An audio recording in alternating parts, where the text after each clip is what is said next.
Assalamualaikum warahmatullahi wabarakatuh. Perkenalkan, nama saya Dimas Rafa Abdillah, NIM 190200090 dari Prodi Fire and Safety kelas C. Kali ini saya akan menjelaskan tentang alat praktikum kimia beserta fungsinya. Langsung saja ke alat yang pertama, yaitu ada tabung reaksi. Tabung reaksi berfungsi untuk mereaksikan dan melarutkan larutan atau bahan kimia serta sebagai tempat mengembangbiakan mikroba dalam media cair. Yang kedua ada gigit besi. Gigit besi pada lab kimia itu berfungsi untuk memotong kawat besi dan kabel. Lalu ada batang pengaduk atau pengaduk gelas, yaitu merupakan sebuah peralatan lab yang digunakan untuk mencampur bahan kimia dan cairan untuk keperluan laboratorium. Selanjutnya ada corong gelas sebagai alat bantu untuk memasukkan larutan ke wadah tempat yang mempunyai dimensi pemasukan sampel bahan kecil sebagai alat bantu dalam melakukan penyaringan, yaitu sebagai tempat meletakkan kertas saring. Selanjutnya ada spatula. Spatula itu berfungsi hanya untuk mengambil bahan kimia padat. Selanjutnya ada gelas arloji, berfungsi sebagai penutup gelas kimia ketika tengah proses pemanasan atau penguapan sebagai tempat mengeringkan padatan dalam desikator. Selanjutnya ada gelas ukur. Gelas ukur atau alat ukur volume untuk sampel bahan cair dengan ketelitian rendah. Selanjutnya ada beaker glass sebagai penampung sampel atau bahan sementara atau bisa digunakan sebagai penyimpan zat sementara.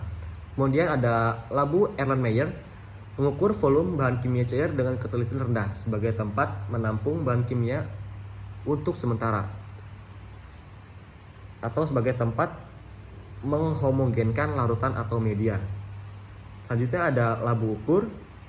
Labu ukur berfungsi untuk membuat suatu larutan dengan volume yang diketahui secara teliti, mengencerkan larutan sebagai volume tertentu dengan ketelitian yang tinggi juga.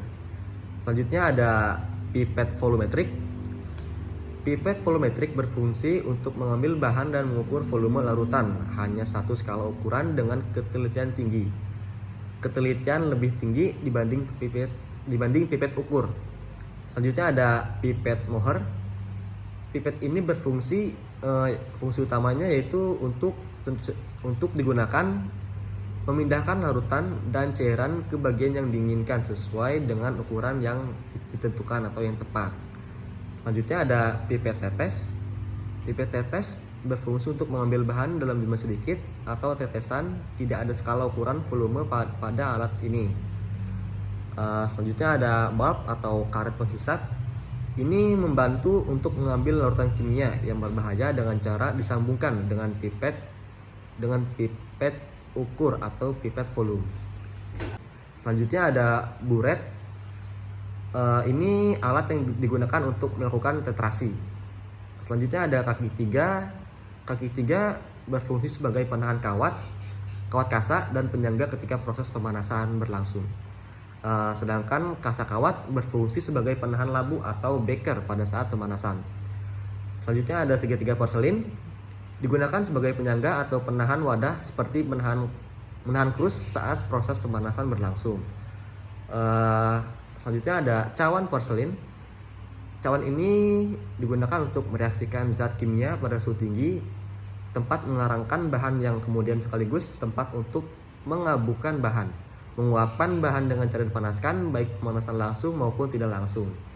Selanjutnya ada pinggan porselin, digunakan untuk menguapkan larutan sehingga menjadi lebih pekat atau menjadi kering atau menjadi kristal. Selanjutnya ada tiang statif, alat untuk menegakkan buret, corong pisah dan lain-lain. Statif dikombinasikan dengan ring atau klem. Selanjutnya ada pembakar spiritus, yaitu digunakan untuk membakar zat atau memanaskan larutan. Selanjutnya ada electric heater. Ini adalah komponen tambahan untuk sistem sirkulasi air seperti AC, pemanas air, pompa panas, dan air panas matahari.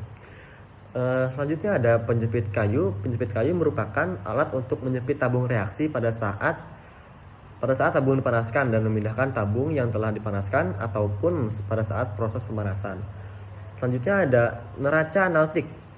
Neraca ini berfungsi Neraca ini adalah jenis neraca yang dirancang untuk mengukur massa kecil dalam rentang sub miligram.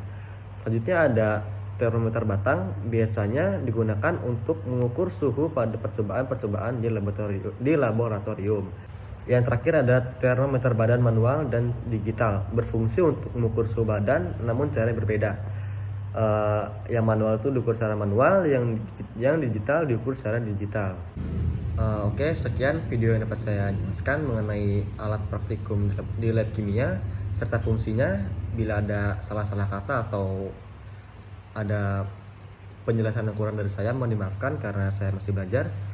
Oke, terima kasih. Sekian, wassalamualaikum warahmatullahi wabarakatuh.